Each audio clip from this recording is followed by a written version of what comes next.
aquí. Esta es la lección 10. Jesús abre el camino. Ahora la preparamos, ahí está, si lo podemos leer bien. Bueno, hoy vamos a estudiar la lección 10 del mensaje de Hebreos y el título es Jesús abre el camino a través del velo. Y como lo vimos en la lección 5, Jesús, el dador del descanso, en nuestras lecciones se presenta una versión futurista de lo que el autor de Hebreos indica que ya era una realidad para ellos. Entonces, ¿qué quiere decir esto? Se nos indica que lo que era una realidad para los miembros de la Iglesia primitiva son promesas de Dios para el futuro. Pero para ellos era una realidad. Para los que después de la muerte del testador, como vimos la semana pasada, habían recibido la herencia prometida. Porque cuando muere el testador, el testamento se hace efectivo. Y el que recibe la herencia es porque murió el testador. Entonces, ¿cuándo murió el testador? Murió en el año 31. Y ellos habían recibido la herencia prometida, no es para el futuro, y habían entrado en el reposo prometido en el nuevo pacto, el antitipo del sábado y del reposo que obtuvieron los israelitas cuando entraron en Canaán. Y leemos en Hebreos 4, 1 al 3. Temamos, pues, no sea que permaneciendo aún la promesa de entrar en su reposo, algunos de vosotros parezcan no haberlo alcanzado, porque también a nosotros se nos ha anunciado la buena nueva como a ellos. Pero no les aprovechó el oír la palabra por no ir acompañada de fe en los que la oyeron. Pero los que hemos creído, entramos en el reposo. Entonces, ¿cómo está el verbo? En presente. Los que hemos creído, entramos. Nosotros entramos. ¿Y cuándo? Ya entramos. En el pasado. Está hablando de los que creyeron y entraron en el reposo. Ahora, en nuestra lección se nos dijo lo siguiente. Hebreos 4, el 9 al 11, nos invita a mirar hacia el futuro. Nos dice que Dios ha preparado un descanso sabático que está en el futuro. Ahora, pero la palabra autor de Hebreos es que ellos habían entrado. No está hablando del futuro. Ya pasaron casi 2000 años del tiempo en el que el autor de Hebreos y los miembros de la Iglesia primitiva entraban. Y se nos dice que está en el futuro. Sugiere una nueva dimensión para la observancia del sábado. El reposo sabático no solo conmemora las victorias de Dios en el pasado, sino también celebra las promesas de Dios para el futuro. Entonces, ¿qué hay en el tiempo presente? Nada. Ese es el futurismo. Tirar para el futuro lo que Dios prometió hacer hoy. ¿Para qué? Para que no creamos que esa promesa está disponible. El autor de Hebreos indica que por haber entrado en el reposo de la promesa, ellos ya eran parte del templo de Dios, de la casa de Dios, el lugar santuario de Dios, donde Jesús oficiaba el continuo, el antitipo de la casa de Dios sobre la cual fue fiel Moisés. Dejando atrás el atrio, ellos habían entrado en el reposo prometido y habían reposado sus obras y de sus caminos para empezar a recorrer el camino angosto, puestos los ojos en Jesús. ¿A dónde habían entrado? Al templo de Dios, al tabernáculo, al antitipo del tabernáculo, al reino de Dios. Y en Hebreos 3, del 5 al 10 leemos, y Moisés a la verdad fue fiel en toda la casa de Dios como siervo, para testimonio de lo que se iba a decir. Pero Cristo como hijo sobre su casa, la cual casa somos nosotros. Entonces, ¿dónde oficiaba Jesús como sacerdote? En la casa, en el templo del nuevo pacto. ¿Y quiénes eran? Eran los miembros de la iglesia primitiva, el templo de Dios. Por lo cual, el tabernáculo del desierto era un símbolo de lo que Dios haría en el tiempo del nuevo pacto. Y ese tabernáculo, esa carpa, en este caso, estaba formada ¿por quién? Por los que habían creído y habían entrado en el reposo. Si retenemos firme hasta el fin la confianza y el gloriarnos en la esperanza. Porque el que ha entrado en su reposo también ha reposado sus obras, como Dios de las suyas. ¿Por qué? Porque antes sus caminos estaban fuera del templo de Dios, en el atrio, donde están los gentiles. Pero el que dejó ese camino y entró por la puerta estrecha al reino de Dios y está recorriendo el camino angosto, reposó de sus malos caminos y de sus malas obras, y ahora está siguiendo otro camino, siguiendo a Jesús, puesto los ojos en Jesús. Por eso vemos que la versión futurista de nuestra lección, que busca ocultar cuáles son los lugares asolados por el hombre pecado para que no puedan ser reedificados, es típica de los jesuitas, los lobos que vendrían a nosotros vestidos de ovejas. Y se termina de plasmar en la lección de esta semana. ¿Qué quiere decir esto? ¿Que los autores de la lección son jesuitas? No. Simplemente que esto viene, como Jesús lo anunció, de Jezabel, de la mesa de los borrachos, que los lobos trajeron a nosotros, y el pueblo antista estaría comiendo de esto. Simplemente nos muestra que el que escribió la lección es un ángel de la Odisea, que cree que esta es la verdad, pero no conoce la verdad. Por eso no puede entrar al reino de Dios. Por eso Jesús no puede entrar a él, no puede hacerlo parte del templo de Dios. Y no es parte de la casa de Dios, está fuera de la casa de Dios, está en el atrio, con los gentiles. ¿Y qué dice nuestra lección? Fíjense, esto es la lección del jueves de ayer, 3 de marzo. ¿Qué nos dice la lección? Se argumenta que los creyentes se han acercado al monte de Sión, la Jerusalén celestial, mediante la fe. En este sentido, su experiencia anticipa el futuro. De vuelta, ¿qué es?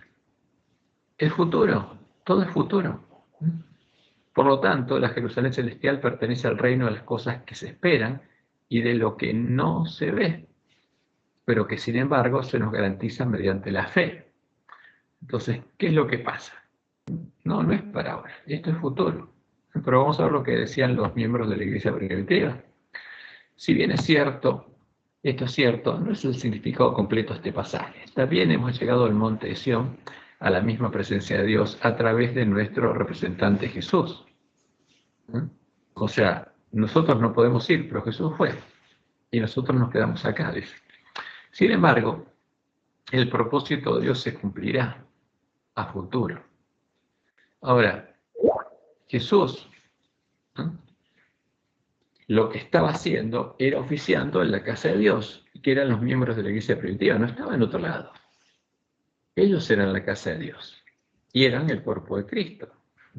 Ahora, pero el futurismo tira esto para el futuro y nos quita la verdad presente. Como vimos en el estudio de la semana pasada, esto no es así. El autor de Hebreos indica que las promesas del nuevo pacto, el testamento anunciado a nuestro favor, estaban y están disponibles para nosotros desde el momento de la muerte del testador. ¿Cuándo se hizo efectivo el testamento? Cuando murió el testador. La muerte del que hizo el pacto, el testamento, las promesas, indicándonos, como lo anunciaba la profecía del santuario y como Dios lo anunció por medio de Isaías, que Jesús es el testador, que Jesús es Jehová, el que hizo la promesa, el que anunció, es el que se hizo hombre, murió y nos salvó. Justamente al hablar, decir que el testador, el que hizo el pacto, es el que murió, nos está diciendo que Jesús es Jehová, que Jehová se hizo hombre. Hebreos 9, 16 al 17, porque donde hay testamento es necesario es que intervenga la muerte del testador. Ahora, el testamento es el pacto. ¿Y quién murió? El que hizo el pacto. ¿Quién lo hizo? Jehová. Porque el testamento con la muerte es confirmado. De otra manera, no es válido entre tanto que el testador vive. Y en Isaías 43, del 10 al 12, Dios anunció lo que pasaría. Vosotros sois mis testigos, dice Jehová, y mi siervo que yo escogí, para que me conozcáis y creáis y entendáis que yo mismo soy.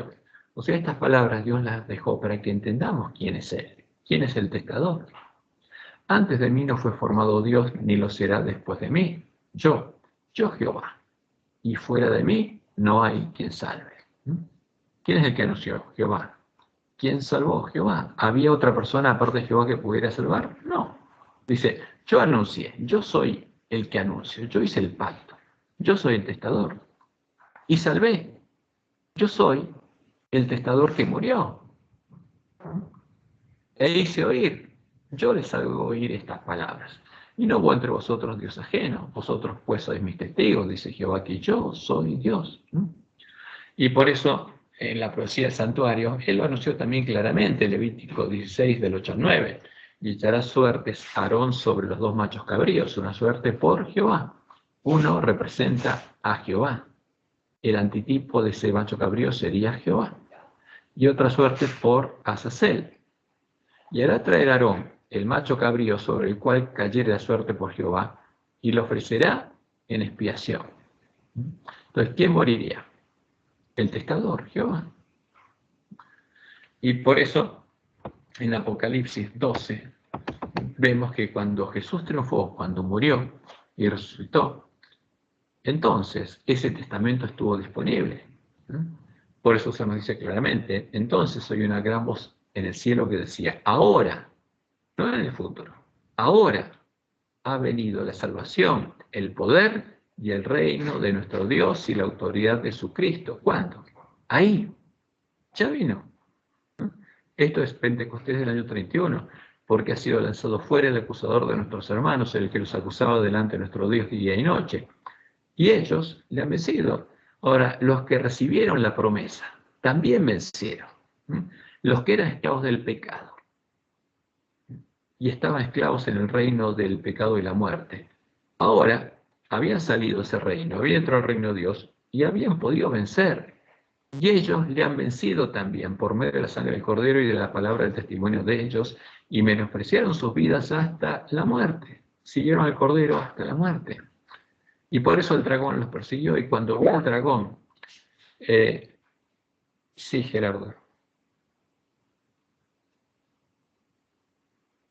Sí, eso lo vemos después, cuando terminemos la lección. Entonces, y cuando vio el dragón que había sido arrojado a la tierra, persiguió a la mujer que había dado a luz al hijo varón. ¿Por qué? Porque esa mujer estaba dando a luz a sus hermanos y él quería impedirlo. Y se le dieron a la mujer las dos alas de la gran águila para que volase delante de la serpiente del desierto, a su lugar, donde sustentada por un tiempo y tiempos y la mitad de un tiempo. Ahora, eso es lo que pasó. Entonces la mujer vestida de sol siguió dando hijos y Satanás quería impedirlo, y hasta que no echó por tierra el lugar santuario de Dios y la verdad, hubo hijos de Dios que lo vencieron, porque los últimos que asesinó lo vencieron en ese hecho. Ahora, ¿cuál es el objetivo justamente de presentar nuestras cosas en nuestra lección?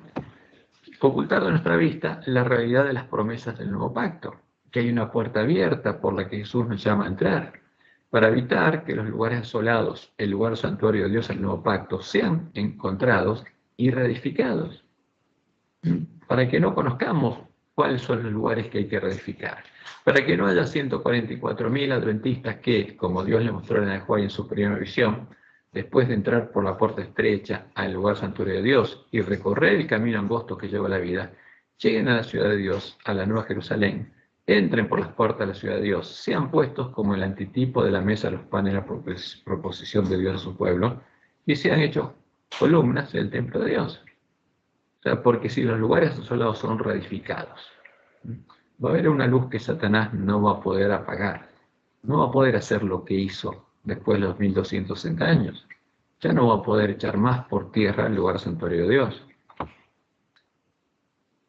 Y por eso vamos a leer dos frases o dos párrafos que Elena dejó, una en Conflicto de los Siglos y el otro en Primeros Escritos, dice ella. Las verdades que se encuentran explicadas con la mayor claridad en la Biblia, palabras claras, han sido envueltas en dudas y oscuridad por hombres doctos, que con ínfulas de gran sabiduría enseñan que las Escrituras tienen un sentido místico, secreto y espiritual que no se echa de ver en el lenguaje empleado en ellas. Estos hombres son falsos maestros. O sea, el que enseña algo que es contrario al lenguaje directo de la Biblia es un falso maestro, está engañado. Fue a personas semejantes a quienes Jesús declaró, no conocéis las Escrituras ni el poder de Dios. El lenguaje de la Biblia debe explicarse de acuerdo con su significado manifiesto, a no ser que se trate de un símbolo o figura. ¿Qué quiere decir esto? Cuando el autor de Hebreos decía, nosotros entramos y entraron. Eso no es simbólico. Entramos en el reposo. Un hecho que se cumplió en ese tiempo. Si muchos teólogos no comprenden mejor la palabra de Dios, es por la sencilla razón de que cierran los ojos con respecto a unas verdades que no desean poner en práctica. Ahora, y esto es triste, porque si uno cierra los ojos a la verdad no lo puede salvar. Y en Primeros Escritos, página 96, leemos: no es necesario poner innumerables palabras en el papel para justificar lo que habla por sí mismo y resplandece en su claridad. La verdad es directa, clara, sencilla, y se destaca audazmente en su propia defensa, pero no sucede así con el error. Este es tan tortuoso que necesita una multitud de palabras para ser explicado en su forma torcida. Y por eso vamos a ver las palabras claras, directas y sencillas, la verdad directa, clara y sencilla que Dios nos presenta. Ahora, ¿a dónde se había acercado el pueblo de la iglesia primitiva? Y leemos en Hebreos 12, 22 al 24: os habéis acercado al monte de Sión. Que el monte de Sión, donde estaba Jerusalén, era un símbolo del reino de Dios. En Jerusalén había dos montes, el monte de Sión y el monte Moria, donde estaba el templo. Y el templo de Dios estaba separado del pueblo. Ahora, pero Dios dijo que iba a poner su fundamento, una piedra, el fundamento de su templo, donde en Sión, no en Moria. Iba a estar en medio del pueblo de Dios, el templo de Dios, porque Dios iba a poner su santuario en medio de su pueblo. Y por eso el autor de Hebreos dice: os habéis acercado al monte de Sión, a la ciudad del Dios vivo, al antitipo de Jerusalén, Jerusalén la celestial, a la compañía de muchos millares de ángeles, a la congregación de los primogénitos que están inscritos en los cielos, a Dios, el juez de todo.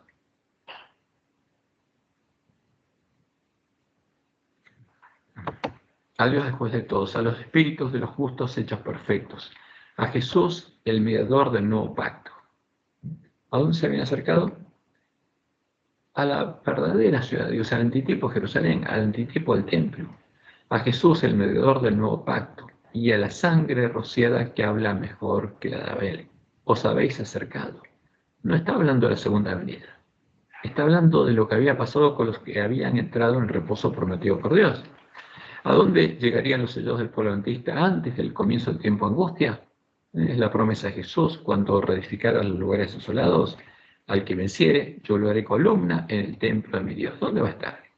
Va a ser una columna en el templo de Dios, porque va a reedificar ese templo con piedras vivas. Y nunca más saldrá de allí, y escribiré sobre él el nombre de mi Dios, y el nombre de la ciudad de mi Dios, la Nueva Jerusalén. O sea, ¿qué va a pasar? Va a ser parte de la Nueva Jerusalén. ¿Cuándo? Antes del comienzo del tiempo de angustia, porque la Nueva Jerusalén es un símbolo de la esposa del Cordero, la iglesia triunfante, la cual desciende del cielo de mi Dios y mi nombre nuevo. Entonces, esa es la promesa para el pueblo de Dios. Y la promesa es directa, clara y sencilla. Ahora tiene que cumplirse esa promesa. Y Dios le mostró a Joel justamente su primera visión, que esa promesa es para nosotros, porque en esa visión, como dice ella, Dios me ha mostrado el camino que el pueblo adventista ha de recorrer en viaje a la santa ciudad. ¿Dónde está el pueblo adventista? Estaría en el atrio, porque todavía no había entendido cuál era justamente el camino, ni la puerta por la que tenía que entrar. Ahora, pero recorriendo ese camino, al final va a llegar a la ciudad de Dios. Alcé los ojos y vi un sendero recto y angosto, trazado muy por encima del mundo. El pueblo adventista andaba por ese sendero en dirección a la ciudad, que se veía en su último extremo. En el comienzo del sendero, detrás de los que ya andaban, había una brillante luz que, según me dijo un ángel, era el clamor de medianoche. Entonces el pueblo adventista sería despertado, las vírgenes serían despertadas por el clamor de medianoche, y tendrían que agarrar sus lámparas, y guiadas por la luz de sus lámparas, tendrían que verificar lo que escucharon. Y esa luz tenía que guiarlas hasta llegar a la ciudad de Dios. Esta luz brillaba a todo lo largo del sendero y alumbraba los pies de los caminantes para que no tropezaran. Delante de ellos iba Jesús, guiándolos hacia la ciudad. Y si no apartaban los ojos de él, iban seguros. ¿A dónde entraron? Al templo de Dios. ¿Y dónde está la ciudad? Simbólicamente dentro del templo de Dios, porque no hay diferencia entre la ciudad de Dios y el templo de Dios, pero en el templo está simbolizada por la mesa de los panes de la proposición de Dios. Al final del camino, los vencedores, cuando ya están sin levadura, son puestos en la mesa de los 12 panes de la proposición de Dios a su pueblo. Y en Apocalipsis 14:1 se nos muestra que va a haber 144.000 que van a llegar al final del camino. Después miré y aquí el Cordero estaba en pie sobre el monte de Sión y con él 144.000 que tenían el nombre de él y el de su padre escrito en la frente. ¿Qué pasa? Estas son las primicias de la esposa del Cordero. No son todos los redimidos de la última generación. Son las primicias que se cosechan en la iglesia adventista. Por eso Elena dice, primeros escritos, página 71, los que reciban el sello del Dios vivo y sean protegidos en el tiempo de angustia. Fíjense, antes del tiempo de angustia, deben reflejar plenamente la imagen de Jesús. Ahora, ¿qué es lo que busca Satanás?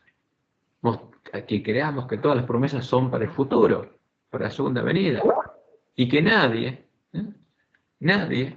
va a poder tener el sello de Dios ahora. ¿Qué pasa si alguien no tiene el sello de Dios? Porque cuando Jesús separe el trigo de la cizaña, el trigo van a ser los que reciban el sello de Dios y el resto va a ser dejado. Eso es lo que quiere el príncipe de este mundo. Por eso, justamente, en medio nuestro, los lobos habrían traído otro alimento, no el que viene de la palabra de Dios. Y estaría la comida y la bebida de los borrachos. Ahora, ¿cuándo empezarían a recorrer el camino angosto? ¿Cuándo? En la que llegaría a ser la última generación, los que esperaran pacientemente, como Dios les mostró en el Juay, encontraran la puerta abierta, encontraran al santo, al verdadero Jesús, y comprendieran el misterio del santuario. Porque el Jesús que conocían los adventistas no era el verdadero. No habían encontrado el verdadero Jesús. En 1888, Wagons y Jones empezaron a mostrar una faceta, la que encontraron en Hebreos 2, del verdadero Jesús, pero fue rechazada por los adventistas porque contradecía los errores que habían aceptado. Ahora, pero esta es la visión del santuario. Fíjense lo que se le dice a Elena. Esta es la segunda visión del santuario. Dijo el ángel, ¿ha fallado la palabra de Dios? ¿Ha faltado Dios en cumplir sus promesas? ¿Y cuál es la respuesta? No, ha cumplido cuanto prometió. Jesús se ha levantado a cerrar la puerta del lugar santo del santuario celestial. O sea, por ellos pensaban que la puerta del lugar santo se había cerrado. ¿Y qué le dicen? No. Jesús se ha levantado a cerrar, en cualquier momento lo va a cerrar. Pero se va a cerrar, si cierra la puerta, ya nadie puede entrar. Pero tiene que haber 144.000 personas que van a ser hechas columnas del templo de Dios. No puede estar cerrada. Jesús se ha levantado a cerrar la puerta del lugar santo del santuario celestial y ha abierto una puerta en el lugar santísimo y ha entrado a purificar el santuario. ¿Qué le está diciendo? En 1844 empezó el juicio investigador. Todos los que esperan pacientemente comprenderán el misterio. O sea, ¿quiénes van a entenderlo? En la última generación, los que estén esperando pacientemente la segunda venida, habrán entendido el misterio del santuario. Ellos no entendían, que Elena no entendía, y ningún adventista entendía, pero la última generación lo entendería, porque serían hechos parte del templo de Dios. Y después, otro párrafo de lo que ella escuchó. Jesús dijo a los ángeles que todos cuantos lo hallaran. ¿Por qué? Porque había que buscar y encontrar la puerta abierta. Había que buscar y encontrar al verdadero Jesús. Entonces, todos cuantos hallaran al verdadero Jesús, al santo, al verdadero, como se identifica él, comprenderían la obra que iba a efectuar, o se entenderían qué estaría haciendo el santuario, porque tenía que entender el Evangelio del Reino de Dios. Vi que mientras Jesús estuviera en el santuario, se desposaría con la nueva Jerusalén, dice Elena. ¿Por qué? Porque justamente el juicio investigador son las voces del Cordero, donde Jesús confiesa el nombre de los vencedores. Ahora, fíjense qué interesante esto. Se me ordenó entonces que observara los dos departamentos del santuario celestial. La cortina o puerta estaba abierta y se me permitió entrar. ¿Dónde entró? Sí, en el santuario. Y Dios le mostró que la puerta del lugar santo estaba abierta. Estaba abierta la puerta. Y ella pudo entrar, como símbolo para mostrarle que nosotros también tenemos que entrar. Pero primero tiene que encontrar esa puerta, tiene que encontrar a Jesús para poder entrar. En el primer departamento vi el candelabro de 7 lámparas, la mesa de los panes de la proposición, el altar del incienso y el incensario. Todos los enseres de este departamento parecían de oro purísimo y reflejaban la imagen de quien allí entraba. ¿Qué le quería mostrar Dios? Estos elementos que ya describió, los que vemos en esta figura, son un símbolo que representan a los que entran. La lámpara, la menorá, es un símbolo que representa a los que entran, a los que reciben al Espíritu Santo la promesa. Porque el candelabro es un símbolo del Espíritu Santo, el Espíritu de Dios. Vi que Jesús, y también el altar del incienso, porque de ahí suben las oraciones de los santos, que quiere decir que ahí tiene que haber un santo orando. Y a su lado va a estar Jesús agregando incienso a sus oraciones. Y la iglesia triunfante, justamente, es un símbolo, es una profecía de los que van a entrar por la puerta estrecha, como panes cocidos con levadura, y van a ser transformados por Dios en panes sin levadura. Al final del camino van a llegar a ser parte de la mesa de los panes de proposición, que es un símbolo de la iglesia triunfante, la Nueva Jerusalén. Y esto es lo que Dios le mostró en el Joá. Entonces, ¿quién va a entender esto? En la última generación lo entenderíamos. Y sin entenderlo, no podríamos ser hechos parte del templo de Dios. No podríamos entrar por la puerta estrecha sin encontrar la puerta, sin entender a dónde se entra por esa puerta. Perdóname, Cristian, vos dejaste de compartir la pantalla porque se me llenó de Gerardo Sittler y no hay nada más. No dejé de compartir. Ahora volvemos un poquito acá.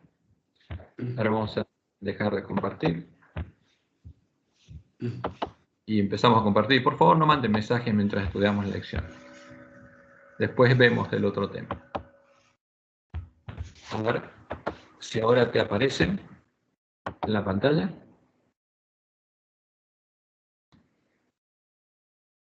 Sí, ahora sí.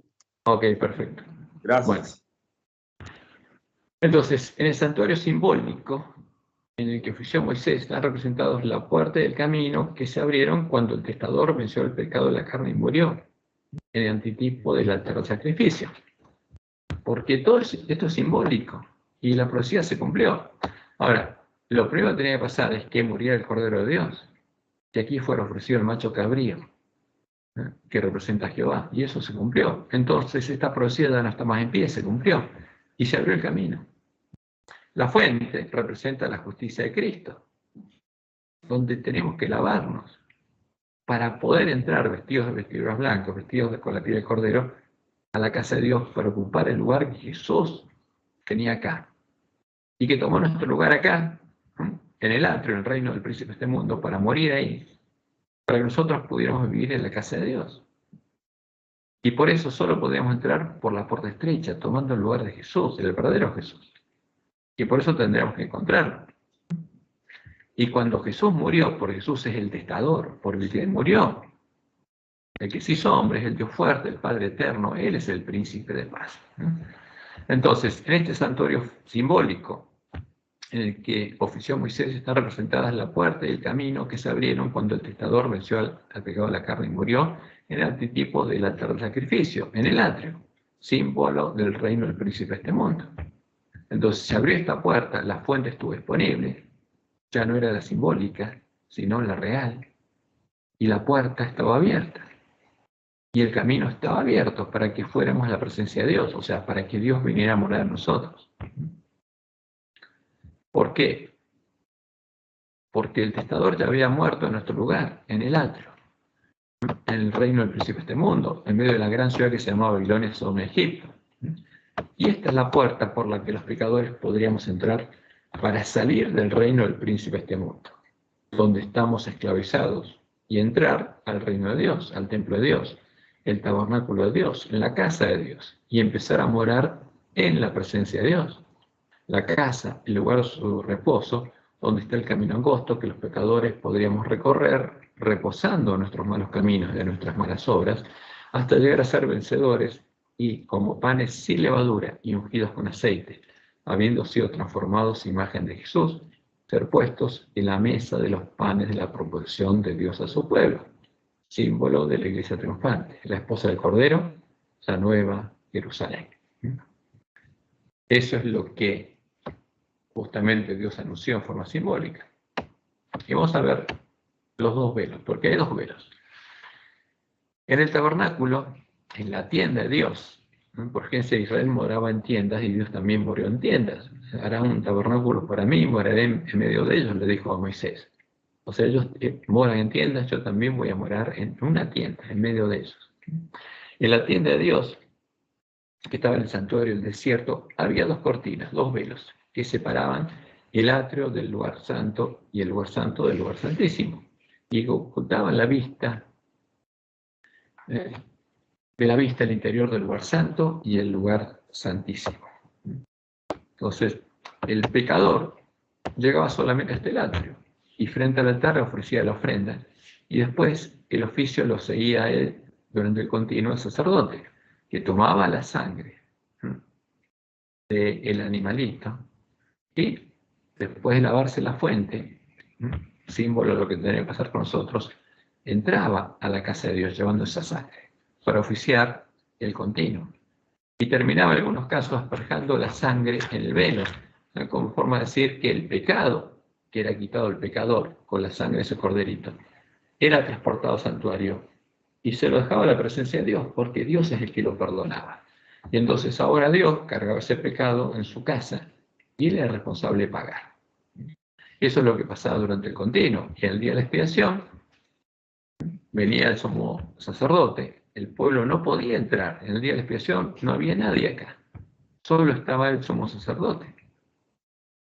Y él tomaba el macho cabrío sobre el que caía la suerte por Jehová, lo ofrecía en expiación, confesando sobre él los pecados de ignorancia del pueblo, y ese pecado era trasladado a la presencia de Dios.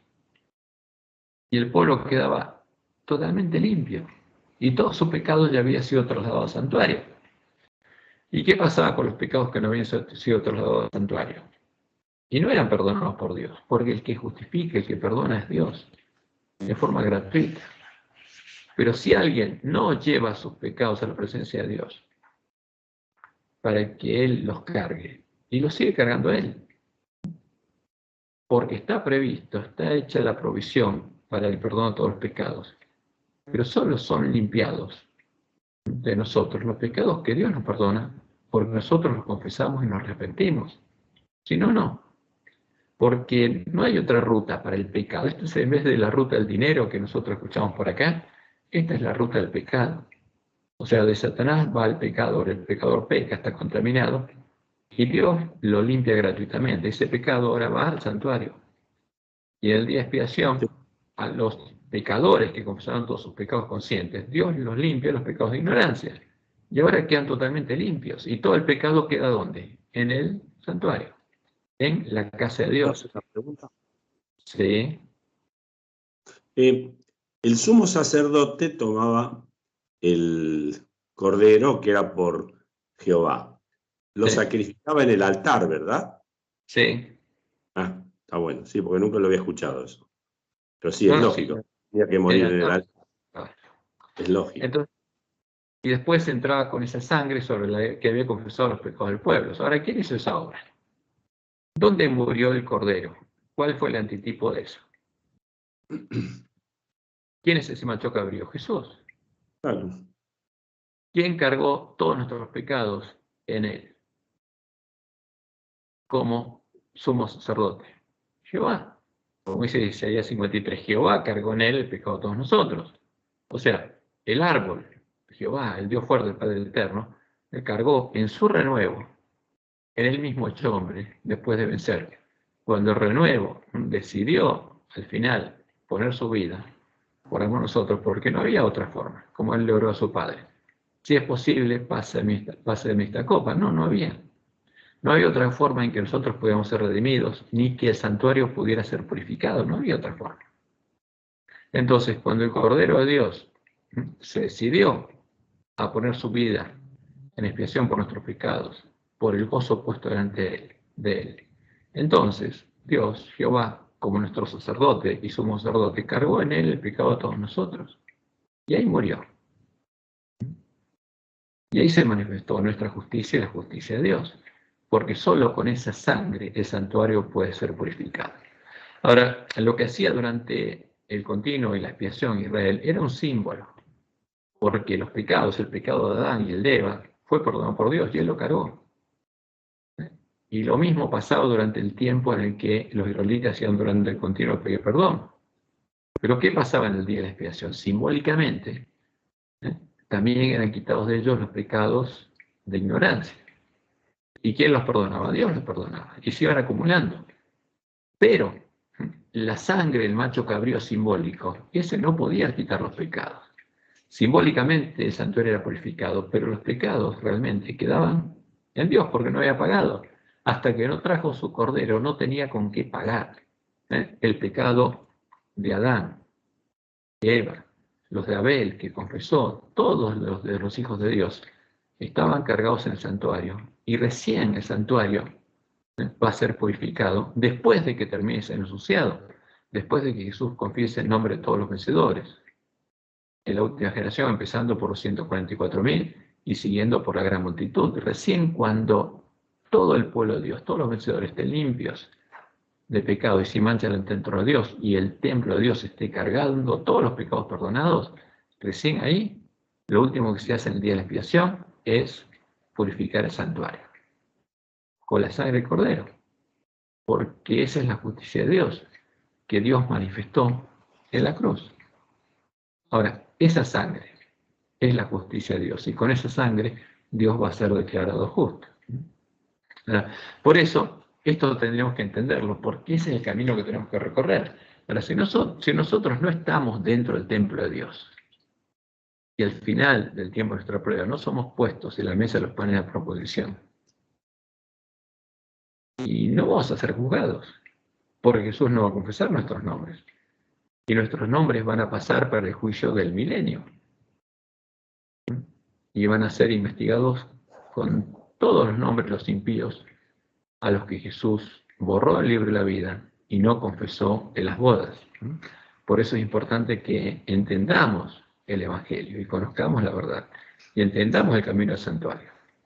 Por eso Dios nos dijo claramente que esa era nuestra misión, que los que esperaran pacientemente entenderían el misterio y encontrarían a Jesús y entrarían y serían hechos columnas del templo de Dios. Entonces, sigamos adelante. Durante el continuo, como había ocurrido con Adán y Eva cuando fueron sacados del Edén, del lugar santuario de Dios, donde Dios tenía su trono, y Dios edificó un altar frente a las puertas del Edén, afuera del Edén. El pueblo de Israel no podía entrar al tabernáculo, ¿no? Como Adán y Eva no podían entrar de nuevo al jardín del Edén, al templo de Dios, el pueblo de Israel no podía entrar al tabernáculo. Solo tenía acceso al atrio, al altar de sacrificio, a donde, siguiendo el camino establecido en la ley y la gracia, traía sus ofrendas, símbolos del Cordero de Dios, confesaba sus pecados sobre ella y justamente la sacrificaba. Cada uno la sacrificaba. El padre de familia que traía el corderito lo sacrificaba. Y más allá de ese punto, el pueblo de Israel no podía pasar. Estaba cerrado para ellos el camino que los llevaría a entrar en la casa de Dios y morar en su presencia. Luego, habiéndose lavado y purificado con el agua de la fuente, los sacerdotes llevaban la sangre de la víctima inocente sobre la que había sido colocado el pecado, para expiarlo, para quitarlo al pecador. La sangre que era un símbolo de la sangre del testador, y entraban con ella por el primer velo a la casa del testador, la casa del que ya había perdonado los pecados confesados, y depositaban los pecados allí, en la casa de Dios, asperjando la sangre sobre el segundo velo. Y esto es lo hermoso del Evangelio. Aunque justamente es lo que Satanás quiere negar, lo que Dios hace por misericordia, por gracia. Y finalmente, en el día de la expiación, el sumo sacerdote echaba suerte sobre los dos machos cabríos, una suerte por Jehová y otra suerte por Azazel. Acá me faltó la Z. Y después de confesar los pecados de todo el pueblo sobre el macho cabrío sobre el cual caía la suerte por Jehová, lo sacrificaba y entraba con su sangre en el lugar santísimo, detrás del segundo velo, para expiar los pecados de ignorancia de los que habían sido perdonados de todos sus pecados conscientes, trasladándolos al santuario. Y después de que el pueblo hubiera sido limpiado de toda mancha de pecado, purificar el santuario con su sangre, con la sangre del cordero.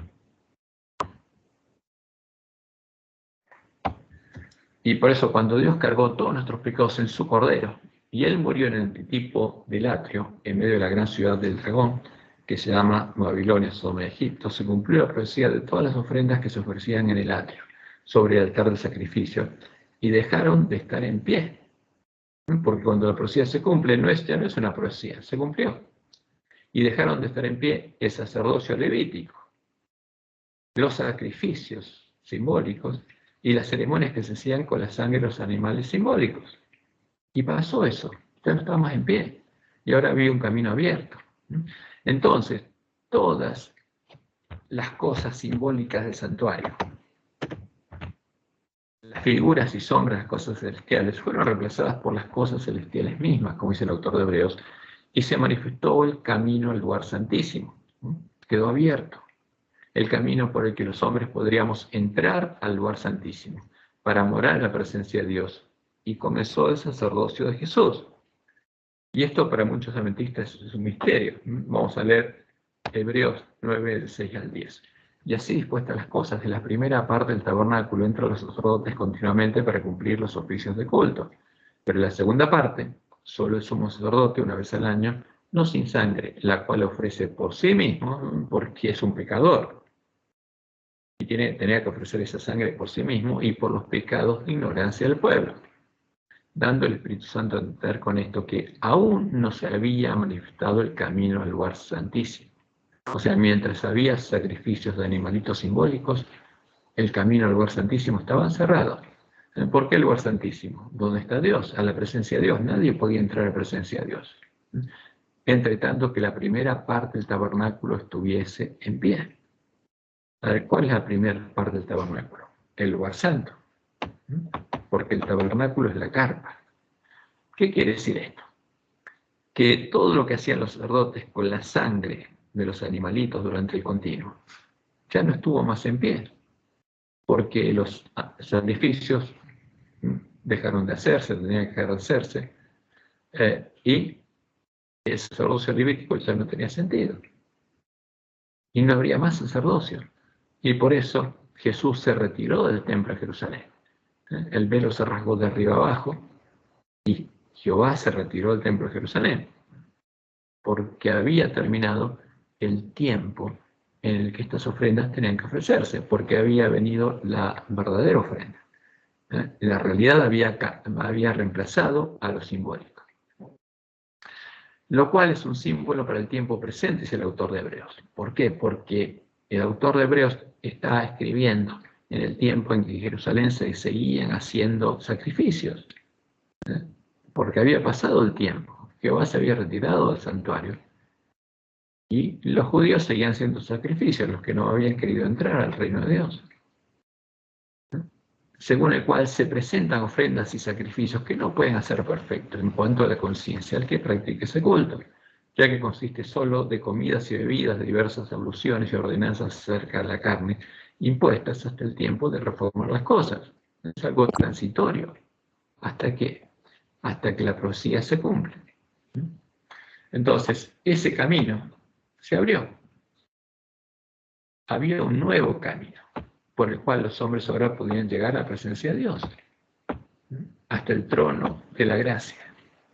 Y bueno, y este camino simbólico empezaron a recorrer justamente el antitipo del simbólico, el verdadero, empezaron a recorrer los miembros de la iglesia primitiva.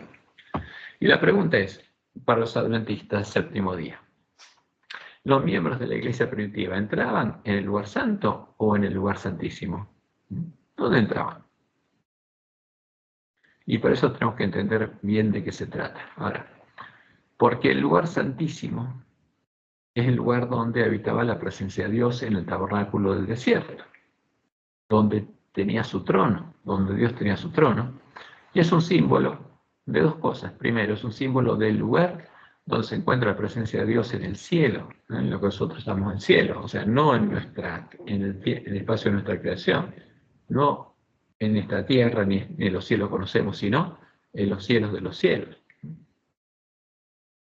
El lugar donde está el trono del Dios omnipresente. Fíjense, porque que Dios esté en los cielos de los cielos, donde Satanás se levantó en contra de él, no le impide, como Él es omnipresente, estar también como nosotros. El lugar donde en el día de la expiación se llevaría a cabo el juicio investigador. Fíjense, Daniel 7 habla, se le muestra a Daniel que fueron puestos tronos, y los millones y millones de seres creados que no cayeron, se sentaron a ese juicio, estaban ahí como testigos. Pero eso no ocurre en la tierra. Entonces, el lugar santísimo, que representa el lugar donde está el trono de Dios y donde Dios habita, representa no solamente el lugar que estaba en el santuario aquí en la tierra, sino a toda la habitación, donde están todos los seres no caídos. Pero por otro lado representa el lugar donde Dios habitaría con sus hijos, porque el santuario es el camino para el hombre caído, para que pueda reencontrarse con Dios. Por eso es un símbolo del lugar donde el Dios omnipresente habitaría y pondría su trono en el tiempo del nuevo pacto, cuando el reino de los cielos se acercara a los hombres y ellos pudieran entrar en el reino de Dios, en el lugar de su santuario y morar en su presencia, morando al abrigo del Altísimo. Y esa es la promesa para nosotros en tiempo de angustia: el que habita el abrigo del Altísimo morará bajo la sombra del Omnipotente. Diré yo a Jehová: esperanza mía y castillo mío, mi Dios en quien confiaré. Por eso, cuando Jesús murió, en el antitipo del altar del sacrificio, el velo que separaba el lugar santo del lugar santísimo se rasgó de arriba abajo, simbolizando que se había acabado la separación que había entre ambos departamentos. Y como anunciaba la profecía, todo el tabernáculo, símbolo del lugar donde Dios pondría su trono y moraría con su pueblo en el tiempo del nuevo pacto, llegó a ser santísimo, como leemos en Ezequiel 43:12. Esta es la ley de la casa, porque Dios anunció por medio de Ezequiel y por medio de Jeremías el nuevo pacto. Y esta sería la ley de la casa, del templo del nuevo pacto, sobre la cumbre del monte, o sea, sobre el monte Sión, ya no sobre el monte Moria. El recinto entero, todo en derredor, será santísimo. Y aquí, esta es la ley de la casa. ¿Por qué? Ya no habría separación entre el lugar santo y el lugar santísimo. En ese tiempo, el segundo velo era importante porque cuando los sacerdotes entraban y Dios manifestaba su gloria por medio de la Shekinah, si ellos veían la gloria de Dios, morían. Entonces, el velo tenía sentido protegerlo. Ahora, no habría separación, porque Dios ya podría morar con los hombres y en los hombres. Entonces, después de redimirnos de la esclavitud en el reino del pecado y la muerte, el antitipo de Egipto, con la sangre de su cordero, y pintar los postes y el dintel de la puerta de su casa con la sangre de su cordero, Dios puso su trono en antitipo del tabernáculo, el templo que le empezó a edificar Jesús con piedras vivas. Se sentó en ese templo, en su trono, y a su lado se sentó Jesús. Y empezó el consejo de paz que habría entre ambos, el continuo. Y ese consejo de paz es a favor de todos los que oyeran, creyeran y obedecieran al Evangelio del Reino de Dios. Lavaran sus ropas en el agua de la fuente y vestidos con vestiduras blancas, entraran en su casa para comer la cena de Pascua que Él se habría preparado. Ahora, la profecía que ya era una realidad del tiempo de la iglesia primitiva, Zacarías 6, del 12 al 13. Y la verdad es diciendo: así ha hablado Jehová de los ejércitos, diciendo: y aquí el varón cuyo nombre se renuevó, el cual brotará de sus raíces. ¿Había brotado? Claro que sí. A Jehová le había salido un renuevo. ¿Cuándo? Cuando engendró a Jesús. Y nació con la carne de David. Ahora, y después de vencer, él edificaría el templo de Jehová, y edificará el templo de Jehová. ¿Era realidad el tiempo de Dios? Sí, porque los miembros de la iglesia primitiva eran parte del templo de Dios, porque Jehová había puesto en Sión, por fundamento, una piedra, como dice Isaías 28:16. A Jesús, que él era la piedra de ángulo del templo de Jehová, y sobre esa piedra estaba edificando el templo de Jehová. Él edificará el templo de Jehová. ¿Y quién llevaría gloria? Jehová, porque es el templo de Jehová, y Jehová pondría su trono en este templo, se sentaría y dominaría su trono. ¿Dónde pondrá su trono? En este templo. Y habrá sacerdote a su lado, y consejo de paz habrá entre ambos. O sea, el trono de Dios no solamente estaría en el cielo, sino estaría acá, en la tierra, en el templo que edificaría Jesús. Por eso, Oseas 6, 1 al 3 dice lo siguiente: venid y volvamos a Jehová, porque Él arrebató y nos curará, hirió y nos vendará, nos dará vida después de 2 días, en el tercer día nos resucitará. Porque Jesús moriría, como Él dijo, citando Oseas, tenía que resucitar en el tercer día, y viviremos delante de Él. Entonces, cuando el testador hubiera muerto y resucitado, el pueblo de Dios, los que creyeran y entraran en reposo de Dios, vivirían en la presencia de Jehová. Y conoceremos y proseguiremos en conocer a Jehová, como el alba está dispuesta a su salida. Y vendrá a nosotros. ¿Quién vendría a nosotros? Jehová. Por eso, los cristianos eran parte del templo de Jehová, porque Jehová había venido a morar en ellos, y vendrá a nosotros como la lluvia tardía y temprana a la tierra. Entonces, cuando se acabó la separación entre el lugar santo y lo santísimo, ¿es para qué? Para que Dios pudiera venir a morar con sus hijos en la casa que le había preparado. Entonces, todo aquel que creía en el Cordero de Dios era lavado en la fuente y era vestido con el manto de la justicia de Cristo, y entraba por la puerta estrecha, por Jesús, a la presencia de Dios. Era hecho parte del candelabro, porque el Espíritu de Jehová, el Señor, estaba morando en él, porque Jehová había venido a morar en él, y Jehová ponía su trono en él, porque el arca es un símbolo del trono de Dios, y él vendría a morar y pondría su trono ahí, y a su lado sentaría a Jesús. Por eso Jesús dijo: el que me recibe a mí, recibe al que me envió, y en él se llevaría a cabo el continuo. Y cuando él se arrodillara, Jesús estaría con él, agregando incienso a sus oraciones. Y tendría que seguir ese camino angosto hasta llegar a ser vencedor y ser puesto en la mesa de los panes de la proposición de Dios. Y podría hacerlo porque Dios estaría morando en él y Dios haría sus obras. Porque ya no estaría más en el atro de sus caminos, sino estaría siguiendo el camino de la santidad, siguiendo las pisadas de Jesús. Y esto es lo que pasó cuando Jesús sembró la semilla del reino en el corazón de sus discípulos por 40 días. Ellos entendieron cuál era el camino y cuál era el evangelio. Y en Pentecostés entraron a la casa de Dios y empezaron a recorrer el camino angosto, puestos los ojos en Jesús. Por eso la profecía decía, Salmos 118, 19, 23, abridme las puertas de la justicia, entraré por ellas, alabaré a Jehová. Porque por esa puerta se entra la presencia de Jehová. Esta es puerta de Jehová. Por ella entrarán los justos. ¿Quién es la puerta de Jehová? Jesús, el verdadero Jesús. Él es la puerta estrecha. Te alabaré porque me has oído y me fuiste por salvación. La piedra que desecharon los edificadores ha venido a ser cabeza del ángulo. De parte de Jehová es esto, y es cosa maravillosa a nuestros ojos. Porque el que es la piedra del ángulo es también la puerta, y es el camino. ¿Qué vendría a ser Dios en nosotros? Vendría a darnos la herencia prometida en su testamento. Vendría a cumplir con todas y cada una de las mejores promesas del nuevo pacto. El pacto de Dios con Abraham y con el Mesías, la simiente de Abraham.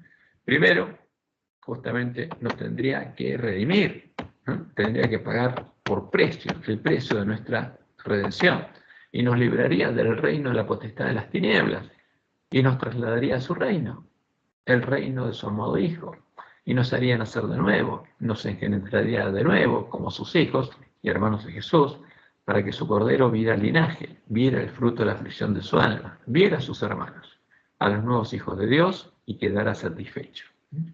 Entonces, si esa promesa es la promesa del pacto de Dios al Mesías, como fruto de ese pacto, la herencia la recibiríamos nosotros. Cuando Él ha puesto su vida en expiación por el pecado, verá linaje. O sea, ¿qué quiere decir? Que va a haber otros como Él. Él es el primero de un nuevo linaje de hombres. Vivirá por largos días y la voluntad de Jehová será en su mano prosperada. Verá el fruto de la aflicción de su alma, porque ese linaje es el fruto de la aflicción de su alma. Él murió para ver ese linaje y quedará satisfecho. Por su conocimiento justificará a mi siervo justo a muchos y llevará las iniquidades de ellos. Y en Isaías 8, Isaías 18, están las palabras del Mesías. Ata el testimonio. Le pide a Jehová, ata el testimonio, ata la ley. Sella la ley entre mis discípulos, porque eso es lo que Dios prometió hacer. Escribir su ley en la mente y el corazón de sus hijos. En los discípulos de Jesús. Esperaré pues a Jehová, el cual escondió su rostro de la casa de Jacob, y en él confiaré. Como dice Hebreos 2, yo confiaré en él. He aquí, yo y los hijos que me dio Jehová, somos por señales y presagios en Israel. ¿Qué dice el Mesías? Yo y los hijos que Jehová engendró y me dio, como discípulos, somos por señales y presagios en Israel, de parte de Jehová de los ejércitos que mora en el monte de Sión. Esa es la promesa. Y como leemos en Juan 1, del 10 al 13, en el mundo estaba, y el mundo por él fue hecho. ¿Quién era Jesús? El testador, el creador del mundo. No porque fuera un Dios hijo, sino porque es Jehová, el único Dios verdadero. Pero el mundo no le conoció. A lo suyo vino, a su pueblo, y los suyos no lo recibieron. No reconocieron quién era él, a pesar de que Juan se los predicó. Mas a todos los que le recibieron, a los que creen en su nombre, a los que creyeron que el príncipe es Jehová el Señor, el Dios fuerte, el Padre eterno, les dio potestad de ser hechos hijos de Dios, los cuales no son engendrados de sangre, ni de voluntad de carne, ni de voluntad de varón, sino de Dios.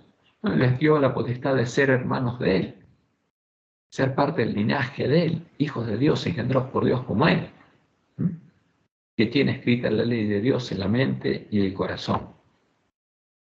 Y por eso Pablo dice en Romanos 8, 28 al 30, y sabemos que a los que aman a Dios, todas las cosas les ayudan a bien. Esto es, a los que conforme a su propósito son llamados, porque a los que antes conoció también los predestinó para que fuesen hechos conforme a la imagen de su Hijo. ¿Cuál era la promesa de Dios? Que Jesús iba a ver linaje. Y para que viera linaje, a los que creyeran el Evangelio, tendría que hacerlos, transformarlos a la imagen de Jesús. Por eso, a todos los que llaman, a nosotros, nos predestinó para que fuésemos hechos conforme a la imagen de su Hijo, para que Él sea el primogénito entre muchos hermanos. Y nosotros hermanos de Él, el linaje de Él. Y a los que predestinó, a estos también llamó. Y a los que llamó, a estos también justificó. Porque el que carga nuestros pecados es uno solo. Y a los que justificó, a estos también glorificó. Los transformó a imagen de Jesús, para que Jesús vea el linaje. Y por eso en Colosenses 1, 12 al 14, Pablo dice lo siguiente: con gozo dando gracias al Padre, que nos hizo aptos para participar de la herencia de los santos en luz, el cual nos ha librado de la potestad de las tinieblas. ¿Dónde estamos nosotros? En el atrio, siervos del príncipe de este mundo, y bajo la autoridad del príncipe de las tinieblas. Pero dice, nos ha librado del atrio, de la potestad de las tinieblas, y trasladado al reino de su amado Hijo. Ya no estaba más en el atrio. ¿Dónde estaban? En la casa de Dios, recorriendo el camino angosto, puestos los ojos en Jesús, en quien tenemos redención por su sangre, el perdón de los pecados. Y esta es la promesa que se está cumpliendo y se tiene que volver a cumplir en nuestro tiempo, porque en el tiempo de Dios era realidad y en nuestro tiempo tiene que volver a ser realidad. Como leemos en Apocalipsis 14:1. Después miré y aquí el Cordero estaba en pie sobre el monte de Sión, y con él 144.000 que recorrieron el camino angosto y llegaron encima del monte de Sión, que tenían el nombre de él y de su Padre escrito en la frente, que tenían el sello de Dios, que eran vencedores. Y otra cosa estaba haciendo, que mientras nos transformara a imagen de Jesús, quitando la levadura y escribiendo su ley en nuestras mentes y en nuestros corazones, circuncidando nuestros corazones, Dios haría que pudiéramos andar en sus caminos y guardar sus preceptos y ponerlos por obra, por la fe. Siendo panes con levadura, podríamos hacerlo, porque esa es su promesa, porque Él haría que pudiéramos recorrer el camino. Ezequiel 36, 25 al 27. Esparciré sobre vosotros agua limpia, el agua es la de la fuente, y seréis limpiados. De todas vuestras inmundicias y de todos vuestros ídolos os limpiaré, para que podamos entrar en la casa de Él. Y cuando entramos en la casa de Él y nacemos de nuevo, nos da un corazón nuevo, os daré corazón nuevo. Es lo que nos da. La carne es la misma, el cuerpo es el mismo. ¿Qué nos da? Un corazón no contaminado y una mente no contaminada. Os daré corazón nuevo y pondré espíritu nuevo dentro de vosotros. Un corazón nuevo y una mente nueva en las que Él va a escribir su ley. Y quitaré de vuestra carne el corazón de piedra. Y os daré un corazón de carne que ame de verdad. Y pondré dentro de vosotros mi espíritu, mi presencia. Y haré, yo voy a hacer. Esta es la promesa de Dios. Voy a hacer que un pan cocido con levadura ande en mis estatutos y guarde mis preceptos y los ponga por obra. Por eso van a descansar de sus malos caminos, de sus malas obras. Porque el que entró al reposo de Dios descansó de sus obras, ya no los hace más. Porque en el camino que tiene que andar con Dios va a hacer otras obras. Las que hizo Jesús, siguiendo las pisadas de Jesús, llevando adelante el Evangelio de la reconciliación. Y en Jeremías 31, 33 al 34, Él promete hacer lo siguiente. Este es el pacto que haré, este es el testamento. Daré mi ley en su mente y la escribiré en su corazón. ¿Qué nos va a dar? Una mente nueva y un corazón nuevo, y ahí va a escribir su ley. Y yo seré ellos por Dios y ellos serán por pueblo. Y no enseñará más ninguno a su prójimo ni ninguno a su hermano diciendo, conoce a Jehová, porque todos me conocerán. Este es el pueblo que conoce a su Dios, desde el más pequeño de ellos hasta el más grande, dice Jehová, porque perdonaré la maldad de ellos y no me acordaré más de su pecado. Y como lo había anunciado la ley de Moisés en Deuteronomio 36, como lo cita Pablo en Romanos 10, y circuncidará a Jehová tu Dios tu corazón, porque ese es el problema del hombre, y el corazón de tu descendencia, para que ames a Jehová tu Dios con todo tu corazón y con toda tu alma. Ese es el resultado de tener un corazón nuevo que tiene escrita la ley de Dios, el amor de Dios, oro refinado en fuego. Y ser rico, para que ames a Jehová tu Dios con todo tu corazón y con toda tu alma, a fin de que vivas. Y por eso Jesús nos dio un mandamiento que el hombre humano no puede cumplir. Pero Dios prometió que si entra a su reino lo va a poder cumplir. Un mandamiento nuevo os doy, que os améis unos a otros como yo os he amado, que también os améis unos a otros. ¿Cómo? Con el amor de Dios. Y para eso tenemos que tener oro refinado en fuego. En esto conocerán todos que sois mis discípulos, porque todo árbol bueno se lo conoce por los frutos buenos, y ese fruto es el amor. Por eso Juan, en 1 Juan 3, del 1 y 14, dice lo siguiente, mirad cuál amor nos ha dado el Padre, en pasado, no futuro, no a la segunda venida. Mirad cuál amor ya nos ha dado el Padre para que seamos llamados hijos de Dios, porque el Hijo de Dios tiene que tener el amor de Dios en el corazón. Si no lo tiene, es porque no nació de Dios. Por esto el mundo no nos conoce, porque no le conoció a Él.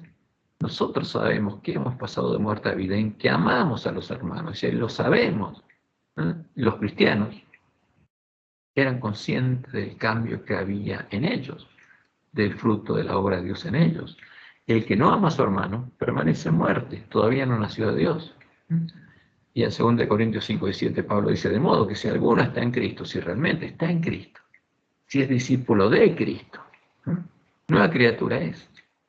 Las cosas viejas pasaron y aquí todas, ¿cuántas? Todas son hechas nuevas. O sea, toda su mente y su corazón es renovado. Y en Gálatas 5:6 leemos, porque en Cristo Jesús ni la circuncisión vale algo ni la incircuncisión, sino la fe que obra por el amor. Porque el que tiene fe en la promesa y recibe el amor de Dios en el corazón, ese amor obra. Y ese es el fruto de la fe. Por eso la fe siempre obra, la verdadera fe siempre tiene fruto. Porque en Cristo Jesús ni la circuncisión vale nada, ni la incircuncisión, sino una nueva creación. Y esa era la realidad de la iglesia primitiva. Esto no es futurismo, esto era realidad en ellos. Como dice Pablo en Filipenses 2:13, porque Dios es el que en vosotros produce, así el querer como el hacer, por su buena voluntad. Y en Romanos 2:28-29, les claro Pablo, pues no es judío el que lo hace exteriormente. En el nuevo pacto, El verdadero judío es el que es circuncidado en el corazón. Ni es la circuncisión la que se hace exteriormente, en la carne, sino que es judío el que lo es en el interior. Y la circuncisión es la del corazón, en espíritu, no en letra. La alabanza del cual no viene de los hombres, sino de Dios. Y eso es lo importante. Ese testimonio de la iglesia primitiva es el que tiene que volver a encenderse. Y por supuesto, se va a encender en todos los hombres que tengan hambre y sed de justicia, que deseen recibir la promesa de Dios, que crean el Evangelio y le pidan a Dios.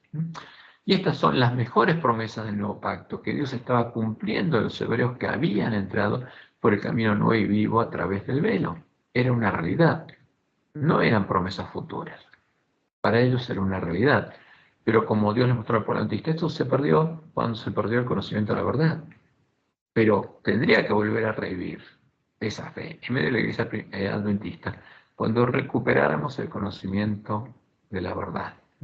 Y como leemos en Hebreos 10, 1 al 22.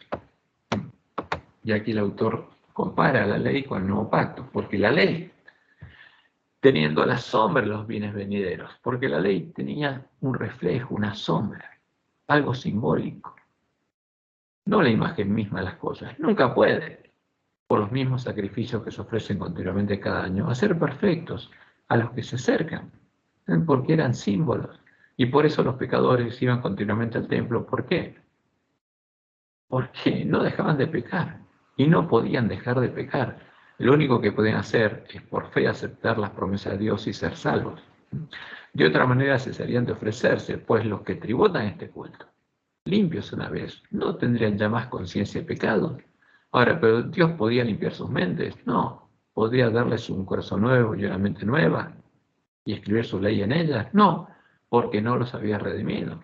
Ahora, cuando justamente el que hizo la promesa, el testador, murió, estuvo disponible para ellos la promesa.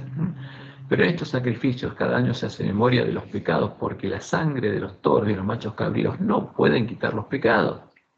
Seguían siendo esclavos del príncipe de este mundo.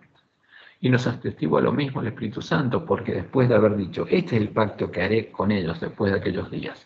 ¿Quién dijo, este es el pacto? Jehová. Ellos sabían que el Espíritu Santo verdadero era Jehová. Porque el que dijo esto es el verdadero Espíritu Santo de la promesa, Jehová. Porque Jehová vendría a nosotros, no es otra persona. Porque después de haber dicho Jehová, este es el pacto que haré con ellos después de aquellos días, dice Jehová, pondré mis leyes en sus corazones y en sus mentes las escribiré, y añade, y nunca más me acordaré de sus pecados y transgresiones, pues donde hay remisión de estos no hay más ofrenda por el pecado. Así que, hermanos, ¿qué pasó? Ya no estaban en el atrio, ahora estaban en el tiempo en que habían sido redimidos. ¿Por quién? Por la sangre del testador. Así que, hermanos, teniendo libertad para entrar en el lugar santísimo, y esto es lo que quiere ocultar Satanás, por la sangre de Jesucristo, por el camino nuevo y vivo que Él nos abrió a través del velo, esto es de su carne, y teniendo un gran sacerdote sobre la casa de Dios, acerquémonos con corazón sincero, en plena certidumbre de fe, purificados los corazones de mala conciencia y lavados los cuerpos con agua pura. O sea, una vez que somos lavados en la fuente, podemos entrar a la casa de Dios. Eso es lo que dice el autor de Hebreos. Y está llamando a sus hermanos a acercarse para que Dios cumpla en ellos la promesa de poner sus leyes en sus corazones y escribirlas en sus mentes y darle un corazón nuevo y un espíritu nuevo. Estas son las promesas que aún están disponibles para todas las vírgenes que arreglen sus lámparas y busquen, encuentren y entren por la puerta estrecha al lugar santuario de Dios, mientras las puertas se encuentran aún abiertas, mientras aún se dice hoy. Y no solo eso, que recorran el camino hasta llegar a su final, hasta ser puestas como panes y levadura en la mesa de los panes, la proposición de Dios, como dice el autor de Hebreos en Hebreos 3, 14 y 15. Porque somos hechos participantes de Cristo. Somos hechos parte del reino de Cristo y parte del cuerpo de Cristo, con tal que retengamos firme hasta el fin nuestra confianza del principio. O sea, porque ellos habían creído en la verdad, en el evangelio verdadero. Entre tanto que se dice, si oyereis hoy su voz, ¿no? Porque mientras la puerta está abierta, uno libremente se puede ir. Pero hay que mantenerse firme, tengamos firme hasta el fin nuestra confianza al principio, entre tanto que se dice, si oyereis hoy su voz, no endurezcáis vuestros corazones como en la provocación. Y en Hebreos 4, 1 al 3 dice lo siguiente, temamos pues, no sea que permaneciendo aún la promesa entrar en su reposo, porque ellos habían entrado y aún estaba abierta, y se va a cerrar. Y cuando venga Jesús en la segunda venida, la puerta va a estar cerrada. Y eso es lo que quiere Satanás. Que creamos que esto es algo futuro, que recién ahí, no, mentira. Él permaneciendo aún la promesa de entrar en su reposo, algunos otros parezcan no haberlo alcanzado, y el ángel de la Odisea no lo alcanzó. Pero los que hemos creído, por eso el ángel de la Odisea tiene que oír la verdad, por eso habría un ángel que tendría nuevamente el evangelio eterno y se la predicaría, pero los que hemos creído entramos en el reposo, y el ángel de la Odisea tiene que entrar para poder recorrer el camino angosto. Y en Hebreos 4:10 dice, porque el que ha entrado en su reposo también ha reposado sus obras como Dios de las suyas. Y eso es lo importante, porque el que entra al templo de Dios ya no anda en sus caminos, está recorriendo el camino angosto que Dios preparó, el camino a santidad. Y en Hebreos 12, 1 y 2 leemos, por tanto, nosotros también, teniendo en derredor nuestro tan grande nube de testigos, despojémonos de todo el peso y del pecado que nos asedia. ¿Dónde? En el atrio. Pero Dios pagó nuestra redención. Está paga. Podemos dejar todo eso y entrar al reino de Dios. Y corramos con paciencia la carrera que tenemos por delante, puestos los ojos en Jesús. ¿Cuál es nuestro ejemplo? Jesús, el autor y consumador de la fe. Por eso el que tiene la fe de Jesús puede llegar a tener testimonio de Jesús, pero si no tenemos la fe de Jesús, es imposible que lleguemos a ser como Jesús. Puesto los ojos en Jesús, el autor y consumador de la fe, el cual, por el gozo puesto delante de él, sufrió la cruz. ¿Por qué murió? El testador, por el gozo puesto delante de él. ¿Y cuál es ese gozo? Nosotros, menospreciando lo oprobio, y se sentó a la diestra del trono de Dios, para oficiar el continuo favor nuestro. Esa es la promesa. Estas son las promesas que eran una realidad y que nosotros tenemos que vivir. Y que los 144.000 sellados habrán vivido y habrán vencido por la fe.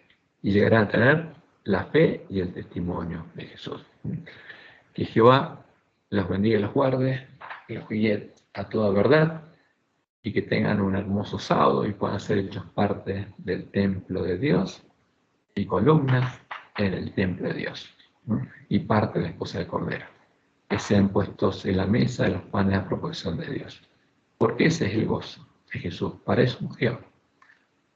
Y todo aquel que tenga hambre de justicia va a ser saciado. Nuevamente, feliz sábado.